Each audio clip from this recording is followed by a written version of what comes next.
For all the latest on the SaWGuy podcast, be sure to subscribe and don't forget that bell icon.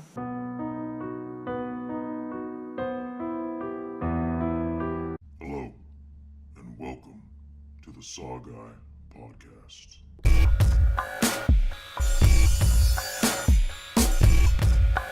Like scary movies?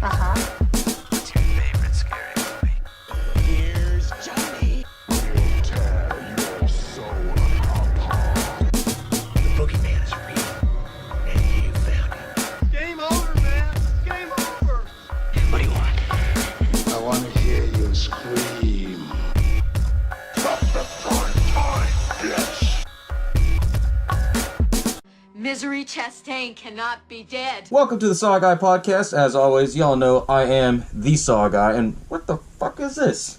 Oh, that's right. You know what? I am starting off your holiday season right. I don't know if you guys catch my promo, but man, that was an amazing promo, right? Out of all those films, I decided to, tell you guys about my favorite horror films. And I'm going to start with you today with episode 38 on Misery. But before I get started, let me get rid of this shit right there. Yeah, we don't need that, right? Just good old wholesome SaWGuy. And I know a lot of people are going to give me shit right now and say, Misery's not a Christmas horror film. I call bullshit on that because I remember seeing this film way back in the day as a kid. And it came out November 30th of 1990. So, by default, it's actually a day before December 1st. So, I guess, for me, I consider it a Christmas horror film. Others are going to say, it's a winter horror film, it's this, it's that. But here on SaWGuy Podcast, we're going to consider it a Christmas horror film. And as always, like I normally do, not normally do, but I know during Halloween, I brightened up everybody's Halloween season, So I figured, might as well do the same for the Christmas season. And Christmas isn't about celebration and gifts and that. Here on SaWGuy Podcast, I'm all about horror movies, and this is the best time to talk about Christmas horror films. So anyways, let's get started with episode 38 on Misery, right? Anyways, as I already said, this film came out November 30th of 1990, right? And I know a lot of people are going to say right now, another fucking Stephen King film, that's all you do. Well, I'm going to tell you right now, I don't just do Stephen King films. Stephen King, he fucking had some amazing films at this time. He was at his prime right now. But the story of Misery, before it became a movie, obviously we all know it was a book. It came out in 1987. And, like all his books, all the rights got bought out so they can turn into movies, right? I forget which production company wanted Misery, but I know somebody had, played it out with him and said, hey, would you ever do Misery as a film? And, right away Stephen King was just like, fuck that, he didn't want to do it. Until they finally worded him down and he said, okay, if you're going to do one of my books as a film, I want one person to do it. And that one person was Rob Reiner. And most of you guys know Rob Reiner because he did Stand By Me and he did a bunch of other films. He was on, what's that TV show? All in the Family, I think it was, because he's been around for a while, right? But anyways, Stephen King was impressed with what he did for Stand By Me. He's like, fuck it, I want him involved. Doesn't matter if he's director, producer, or screenwriter, just something involved, right? And, well, he ended up directing the whole thing. And it's pretty cool because I love his vision on it and what he did and how he transpired everything, right? There's a couple difference, with every book to movie and movie to book kind of adaptation. There's going to be a little bit of differences, and, I'll point them out as I explain the story. And, like I do in every episode, I'm going to break down the movie, so spoiler alerts, right? But anyways, Misery starts off by following this writer, right? This writer, he's well known. He writes all these, I guess you could say, novella, love stories on this one character of his. And his main character, her name was Misery, right? Misery Chastain, I guess. And well, anyways, he's getting tired, long in the tooth, because he's written one book and it became something that he never thought it would. And, eventually he had to write this whole series about it. So the movie starts off, basically, he's finishing up the last Misery book, right? And he's superstitious, right? So once he finishes his book, he always has a bottle of Dom Perignon, and he has one cigarette, Lucky Strike, by the way. And after that, it's basically saying, okay, well, the book is done. I'm going to get out of here, right? And where he writes it in Colorado Silver Lodge, kind of like a small mountain town, And obviously it's the winter time because you see all the snow and everything, right? He gets to his car. He has, I think it was a 65. They said in the movie what it was. I was going to say 69, but I think they said it's 65, old school Mustang, right? He gets to his Mustang. He starts dusting off all the snow and all that shit. He gets in his car, starts it. He has his story all written like on a typewriter. Because you got to remember, this was the 80s. Computer, they were in there, but they weren't as big as they are now, right? So anyways, he has it all printed out in his satchel bag. He's driving through the snow, and he's sliding a little bit here and there. And all of a sudden, he hits into a blizzard. And for whatever reason, I've driven in the snow a couple of times. I'm like, why the hell would you just slam on the brakes, dude? Just let it ride. Drop in neutral, let it ride. Does he do that? Nope. And, he takes a corner too sharp, and he flips his car over, right? And he gets in an accident. So basically, it's not an epic scene or anything, with the car accident, because I'm kind of glad that they didn't go with, the constant twirling and everything like you see in these new movies. But they basically did it more realistic. He slid, veered off, and then, flipped upside down, and then it dragged and went down. And it shows him inside the car, like, all fucked up, right? And all of a sudden, you hear this tuk, tuk, somebody using a crowbar, and they pry open the door, and they pull him out in the snow, in the blizzard. As that's going on, you see flashbacks of him talking to his agent, and his agent, her name was Marcia Sindel, played by, and actually, she was the actor played by her was Lauren Bacall, and she's like an old school actor. I didn't know about that until I started looking up for this episode. Like, holy shit, she did a lot of films too. But anyways, his agent, she's basically talking to him saying like, hey, are you sure you're gonna end Misery? Why are you gonna end the series? And he basically said, I've written only Misery. I don't want to be known as the guy for Misery, and I want to do something else, which I can understand, right? You can't beat a dead horse, I guess. But anyways, as they show that scene, they go back to where it's like he's barely waking up, and he hears his voice. Don't worry, I'll take care of you. I'm your #1 fan. Don't worry, you're safe with me. I'm your #1 fan. Then it shows, after his eyes are waking up, Kathy Bates looking down on him, and then she smiles real big.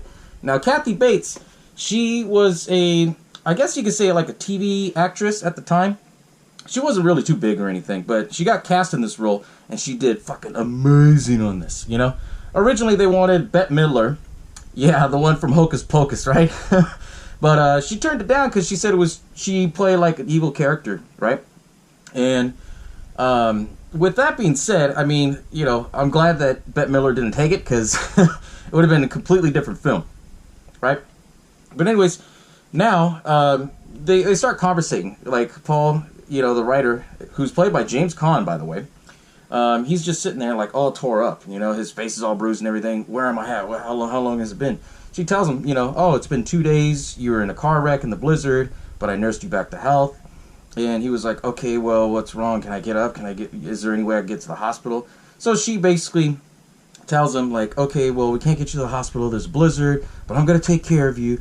I'm your #1 fan, and I knew you were staying here. And, within the first 5 minutes, you already get the vibe that she's like obsessive, because then she starts telling him about how she knew he was already at like the local hotel and writing the book, and how she was watching him, turn on the lights, turn off the lights, and shit like that. So automatically you knew something was up, right? And, she starts talking to him, and then she tells him, yeah, you have a compound fracture in your leg right here. And then they show it where his leg's all fucked up, and it's like, whoa, what the fuck? Yeah, you ain't getting enough from that for a long time, right? And so that's the end of that. She basically says, okay, I'll take care of you. Well, anyways, it's like a couple days, because this movie, it goes in different spurts, like all around in time. But it doesn't tell you in the movie. I don't know why, right? But anyways, his agent, she calls and says, hey, I want to talk to the sheriff. And the sheriff picks up. Sheriff Buster and his wife, who's the deputy, right? Because the town is so small. And she basically calls him up and says, hey, I'm calling because I can't find my client. And she basically, was talking to him. And he was like, well, what are you talking about? That famous writer, Paul Sheldon, right? And she was telling him, yeah, well, because he has this weird superstition that whenever he checks out, he always calls me. And there's back and forth teasing like, oh, okay, what are you, his wife? Right? And she's like, no, just look it up for me if you can. And then he's like, all right, I'll put it in the system. He writes it on a Post-it note and puts it on the freaking back wall. And then he starts to kind of puzzle, pieces together little by little. Because he was asking his wife, who's the deputy, like, hey, when was that blizzard? And she's like, oh, Tuesday, which was like, already a couple days past, right? He's like, no reason, right? And so at that point, it flashes back to Paul Sheldon and Annie Wilkes. That was Kathy Bates' character's name was Annie Wilkes, right? And, well, they start conversating little by little, where she starts taking care of him and stuff. And then, it's this back and forth thing, basically, where he starts to see her, like, I guess you could say everything was all good with her. And then he starts seeing the little cracks of things. How she's like, oh, I'm such a big fan. I love Misery. Are you going to tell me your new story, what you're going to do? And him being nice, he was like, well, yeah, my satchel bag right there, you can read it, So she's like, all right, cool, I get to read the book, before it's out. So little by little, she starts reading the book, then she starts feeding him. And, he's still bedridden, all fucked up and everything, can't move. And she starts talking to him and says, okay, well, he's asking her, like, what do you think of the story? And she starts, little by little snapping because she becomes very possessive. Where she's like, well, I love that character, but there's too much cursing in there, She's supposed to play, I guess you could say, she's a middle-aged woman who, obviously the way how she's dressed, she's very conservative, She wears long skirts, covers everything of her body, and she wears a gold cross necklace sticking out. In every scene, it's kind of weird. And, she doesn't curse at all. At least you think so until the end of the movie, but I'll get to that in a sec. But anyways, she starts telling him, like, yeah, no one ever says, oh, I need those effing things, or that piece of shit bag over there. And then she starts to snap. She spills the soup. And she's like, see, look what you made me do. She storms out, and then that's when he's like, oh, fuck, I need to get out of here, I laugh at that because just his expression. James Caan was a great actor in this film. He laid in bed for, like, the whole time. I think it was, like, almost 3 months that he was laying in bed acting, just like, and to do a lot of it with facial features, I mean, I give my hats off top to him, because that takes talent, right? So it goes back and forth where now the sheriff, he's driving down the road where Paul Sheldon would have left, right? And he's going down the snow, and his wife is, like, trying to bug him, and then he's telling his wife, hey, you my deputy. Now, it's time for work, not for play. He goes down on this little end where, Paul Sheldon had hit his car, and he doesn't see anything. As he's getting back into his truck, Annie Wilkes is driving past him. And then that's when she starts to freak out, like, oh, fuck, now they're starting to look for him, right? She goes into town, buys a new Misery book, comes back. She basically fucks herself up because she goes, look, I got this brand new book of Misery in town. Then he's like, the roads are open? And she's like, oh, yeah, just the one in town. And, they said their phone lines and da-da-da. And he's like, the phone lines are working? She's like, yeah, I'll take care of you, don't worry. And that's when he starts to kind of think, okay, maybe she's not all there. Because at this point, he's been stuck in this room. And she basically, takes care of him in a way where he has to use a bedpan. He has to use one of those big urine jugs and pees in it and everything. And I laugh because there's a scene where, he's like, okay, I'm done. And then she's just shaking it around like this, like it's going to splash all over him. Fucking creepy, right? But anyways, later on they go into the story where she ends up showing that she has a pig. And because she lives on this house, like, out in the outskirts of town, and it's just her house with all this fucking mountains and snows and shit. She has a pig, so she comes and brings this pig, and she named the pig Misery, the name of her favorite character from the Misery series, right? What's funny, I got my own Misery pig, too. Check that out.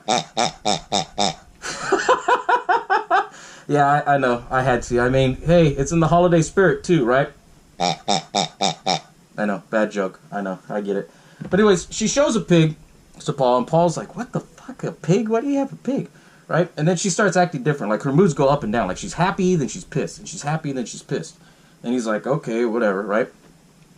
Then all of a sudden, he, like, goes to sleep. Then he wakes up, and then she's like, you killed Misery! Then he's trying to tell her, like, hey, I didn't kill her off, during the times, because the story took place, like, in the 1800s. He was saying, well, women at that time, they would die because of labor birth, because of the fact of loss of blood and all that, and technology wasn't good. And he goes, but her spirit's still there, she fucking snaps. I don't want her spirit. I want my misery. She fucking grabs this coffee table and slams it like she's gonna shake it like right on him. You know, he's all broken up already, just like, and then she fucking hits it right on the wall. And what I want to know is, what kind of fucking wall is that? Because, I mean, if you shatter, like, you know, like a chair or a table or something on a wall, that shit would go right through, you know? And then she basically, you know, snapped and said, okay, well, it's best that I stay away from you because I'm really pissed. And then she basically admitted to him, like, hey, if you piss me off and if something happens to me, you'll die. I didn't call the police. I didn't call the hospital. I didn't call anybody. I didn't call any help. So nobody knows that you're here but me, right? And so that's when he's like, oh, fuck. Now, this is where that story gets interesting, right? And then, you know, flash forward to the sheriff. He basically kind of starts to figure out little things here and there. He's, what do you call it? He does, like, the helicopter patrols and stuff. You know, if somebody's missing in the forest, what they do, at least I know here in California, what they do is that they have a helicopter and they, you know, patrol around, right? Well, as the snow started to melt a little bit, that's when they saw his car flipped over. Then, you know, he calls the, you know, police, the surrounding police to help him and everything like that. And then the police say, well, you know, he made it out of the car, but he's probably dead by now. And the sheriff, he was like, well, I don't think he's dead. I think something's up because, you know, he looked at the car and saw that there was like chisel marks from the crowbar that Annie had busted through, right? And that's when he's still suspicious. But he has no leads, right? So he keeps getting calls and stuff. And at this point, he goes into the general store and buys all the books. And his wife, because they're an old couple, it's funny.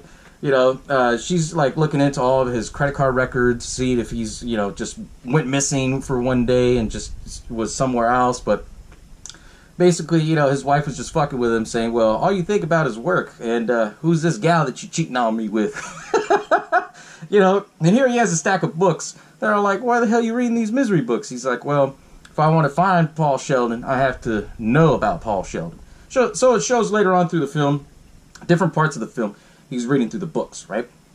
And at this point, you know, it goes back to Paul and Annie. And then Annie comes in and she basically says, okay, I got a surprise for you, but you got to get rid of this filth right here, right? So she brings in a barbecue. And he was like, well, I thought of a snack, but I was thinking more like cheese and crackers. You know, he was like fucking with her. So she gets his like actual script for the book, puts it on the barbecue, and then she pours and douses it with all the fucking lighter fluid. And well, anyways, she says, okay, you need to get rid of this filth. And then he's like trying to bullshit her. And as he bullshits her, she's like, I'm your #1 fan. I know that you're superstitious and that you always keep the first print copy until they read it first. So she knew that he was bullshit. And as he was like very hesitant, she kept going like this, splashing around on his bed. And kind of, in a way, like threatened him. And so he was just like, fuck. And then he lights it on fire. And, you know, he sees, it shows the script like crumbling up and everything. And he gets pissed. And then, you know, it shows the next day. Basically, she brings and sets up his desk and got a typewriter for him so he can rewrite Misery. So she comes back to life, right? And, you know, as a delay, he basically said, well, oh, I need you to get me another type of paper because this paper smudges, right? And then she gets pissed again, like, well, is there anything else you want me to do when I'm out? Did you want me to bring you the whole store? He's like, well, it's nothing like that. And then she starts snapping. And she's like, you know, ripping into him, basically saying, I feed you, I bathe you, take care of you, and all you do is don't give me any appreciation. So she gets the fucking stacks of papers and throws it right on his broken legs, you know, because he's in a wheelchair. And then she storms out and leaves, right? Well, it gives him the idea that he can kind of sneak around, you know? So he sees her bobby pin, makes a, you know, a pick, picks it, and then goes in and out. And it shows how he grabs, like, more pills, you know, the painkillers and everything. And then, you know, he gets back to the room right in time before she catches him. He's all fucking sweating. No, I want my pills. I want my pills. You know, he was doing that as a distraction so he can hide everything, right? He hides everything, and then she comes back in, and they start bullshitting. And then little by little, he starts healing and feeling a lot better. And so, you know, as he was walking around, though, he fucked up.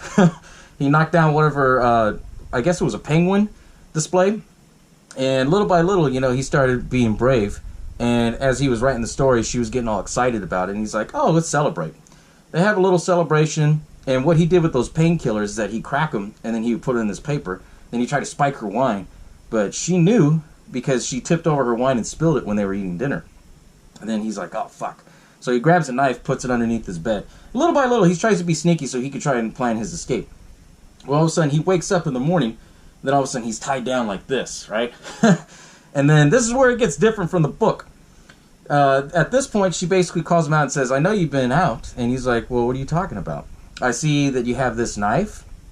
And she basically says, my penguin always faces due south. You know, she's super OCD at this point, you know? And then the second time he got out, when he got the knife, he saw all of her, like, newspaper clippings and shit about how she murdered elderly infants and she would kill, you know, just about anybody because she was a crazy nurse. But in the book, well, I don't know if it was the book or the movie. It was one of them. They gave her more of a backstory. I want to say it was the movie because they basically showed that, you know, she was a daddy's girl and she didn't get what she wanted from her dad because he, you know, was abusive and everything, so she killed him. Then she became like this high, you know, graduate nurse, and she just snapped and started killing elderly people and babies because of the fact that they annoyed her, you know, and that's where it gets really creepy, right? So back to the scene where, you know, she's talking to Paul. She ends up putting a block of wood in between his feet, and she says, you know, she tells him a story about how, like, when people would try to get away. And so she said, you know, they would do something called hobbling. And then this is the scene where it shows that they put the block of wood right there. She fucking gets a sledgehammer, whack, on one foot. And he's over there like, ah, in pain, you know? Who wouldn't be? I mean, that shit fucking hurt just looking at it, you know? And then she's like, okay, well, we need to balance you out. Hits the other foot, and he passes out from the pain. And then little by little, you know, he starts to think, okay, well, I'm stuck here. Then comes the sheriff. The sheriff kind of figures out a little bit at a time, like what Annie Wilkes was doing, because she was the only one in town that would come in and out and didn't, you know, associate with anybody. So she would go into the general store, buy some shit, and leave. So the sheriff went in there and asked him, hey, has Annie Wilkes bought anything weird? And he's like, oh yeah, well, she bought some fancy white typewriter paper. And the sheriff knew right off the bat, like, oh, I know where he's at. So he goes to see Annie Wilkes. And when he goes to see her, you know, she basically numbs Paul, throws him in the basement, you know, and she's like, oh yeah, nothing's new, I'm just doing this, I'm starting to write like Paul Sheldon, you know. And he's like, okay, so he leaves. Then all of a sudden he hears noises in the basement, right? He goes in, you know, and Annie's not there, and then he goes, and, you know, he sees Paul Sheldon, he's like, Paul! Then all of a sudden, boom, she fucking shoots him with a double-barrel shotgun. And you see a big asshole right through him, and he dies. Right then and there. Then she basically says, okay, well, now that I killed him, we both have to die, right? And so she has a revolver, a .38 revolver. And he's like, wait. If anything, let me finish the story first, right? So he buys more time and delays it, right? So he's writing the story and everything. And as he's writing the story, he tells her, hey, I need all this stuff. And before he got taken out of the basement, he found a can of lighter fluid. And he's, you know, stashed it in his back pants or whatever. And the main scene that came up, this is the end finale, right? You know, he writes the story, then he tells her, well, does Misery live? Does she die? Who knows? No one will ever know. He puts the paper down, throws the lighter fluid, uses the lighter for his cigarette, and he lights it, and then lights the paper on fire, throws it down. She's like, no, my misery! He gets the fucking typewriter, bashes it on her head, and they're going back and forth, rolling all around. And then all of a sudden, she pushes him back in the wheelchair. You cocksucker! Ah! He gets her away. She fucking pulls out her gun. She only had 2 rounds, you know, one for him, one for her. Like, because she was going to do like a suicide attempt or something. And so she shoots him, hits him in the shoulder. He comes running after her. She shoots the other shot, right? Well, anyways, you know, they're back and forth, you know, shimmying, I guess you could say. And he basically takes her down, and that's when he gets the burnt paper, and he says, you want it? Here, have it till you choke, you sick, twisted fuck. The way he said it, I mean, it was just fucking funny to me. I got a weird sense of humor, I'm sorry. I like dark humor, right? So they're, you know, wrestling back and forth, and he knocks her out, right? And then, or he pushes her, and she hits her head on the typewriter, and you think it's done, right? So he starts to crawl, and then she comes right behind him. Ah! He gets a statue of Misery the pig, basically, and just goes, and then knocks her out, and she's done, right? Then the story flash forwards, you know, 6 months later, it shows he's walking with a cane now because she fucked up his legs so bad. he's talking to his agent at this fancy restaurant, and you know, he did a story away from Misery, and she's telling him, oh, everybody loves this story. You know, it'd be a better story is if you talk about how you were captive. And he's like, no. And then that's when, you know, the waitress comes in. She looks like Kathy Bates for a second, then it goes back to being the normal, you know, waitress. And she basically says, oh, you must be Paul Sheldon. He's like, yeah. And she goes, I'm your #1 fan. And he's like, that's sweet. And then the film ends. Great fucking story. You know, Rob Reiner, I love what he did to this because he never did horror films, but he got a lot of his inspiration from the style of Hitchcock, which is really cool, you know, because he went back and watched all of his films, and he didn't shoot it shot for shot like how Hitchcock would do it, but he did the story in a way where it was intense, it built up anxiety, you felt for Paul Sheldon like, oh fuck, he's, you know, held captive, what is he going to do, what is he going to do, is he going to survive, is he going to die?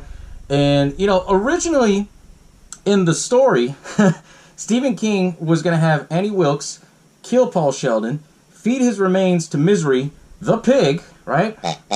And she was going to use the skin to make, you know, finish up that book, I guess, right?